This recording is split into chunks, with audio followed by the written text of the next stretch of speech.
बिस्मिल्लाहिर्रहमानिर्रहीम। तमाम तारीफें अल्लाह के लिए हैं, वही नेक लोगों का वली है। मैं गवाही देता हूँ कि अल्लाह के सिवा कोई भी माबूद बरहक नहीं, वो यकता है, उसका कोई शरीक नहीं। और मैं ये भी गवाही देता हूँ कि हमारे नबी मोहम्मद सल्लल्लाहु अलैहि वसल्लम अल्लाह के बंदे और उसके रसूल हैं। या अल्लाह इन पर, इनकी आल और तमाम सहाबा किराम पर रहमतें, सलामती और बरकतें नाजिल फरमा। कर्ज चाहे हजारों का हो, लाखों का हो, करोड़ों का हो या फिर 1 रुपए का हो, कर्ज तो कर्ज ही होता है। और कर्ज की जो टेंशन होती है वो हर वक्त होती है। जो लोग कर्ज ले चुके हैं या फिर जिन पर अभी भी कर्ज मौजूद है, वो इस बात का अंदाजा बखूबी लगा सकते हैं कि कर्ज की टेंशन कितनी बड़ी होती है।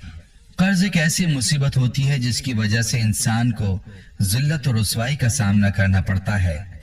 आज की वीडियो में मैं आपको उन भाइयों के लिए और उन बहनों के लिए ऐसा वजीफा लाया हूँ कि जिसको अगर आप इशा के बाद बतलाए गए तरीके पर कर लेते हैं तो आपका कर्ज 1 हफ्ते के अंदर अंदर उतर जाएगा। इंशाअल्लाह आपके पास इतनी दौलत आ जाएगी कि आप अपने सारे कर्ज उतार लेंगे।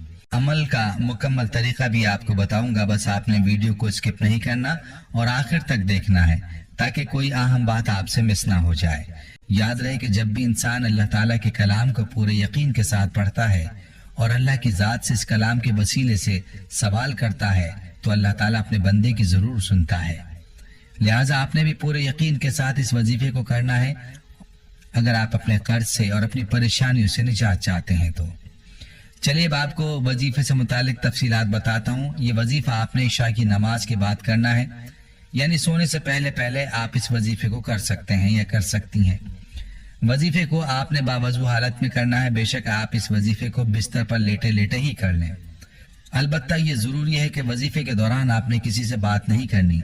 सबसे पहले आपने 11 मरतबा दुरूद पाक पढ़ना है। बेहतर यह है कि दुरूद इब्राहिमी पढ़ा जाए, वरना कोई सा भी दुरूद पाक पढ़ लें। इसके बाद आपने 100 मरतबा कुरान पाक की आयत अल्लाहु नूरुस समावाति वल अर्द पढ़नी है। और आखिर में दोबारा आपने 11 मरतबा दुरूद पाक पढ़ना है और अल्लाह रब्बुल इज्जत से अपने कर्ज की निजात की दुआ मांग कर सो जाना है। अपनी जो भी परेशानी है उसके लिए दुआ मांगे, इंशाअल्लाह आपकी परेशानियां दूर होंगी और कर्ज से निजात पाएंगे।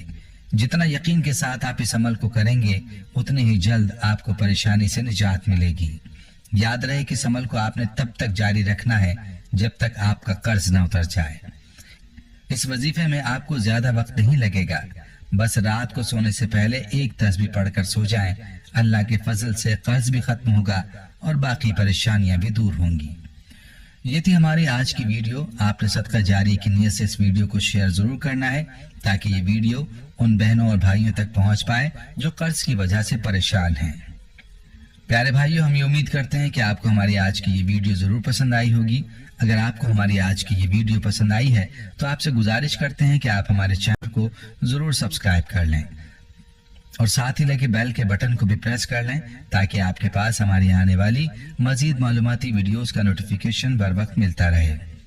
सब्सक्राइब के साथ साथ हमारी वीडियोस को लाइक भी करें और अपनी कीमती राय का इजहार कमेंट्स में जरूर करें। कमेंट्स में आप अपने सवालात भी हम तक पहुंचा सकते हैं। अल्लाह ताला आपको अपने हिफ्ज़-ओ-मान में रखे। आमीन।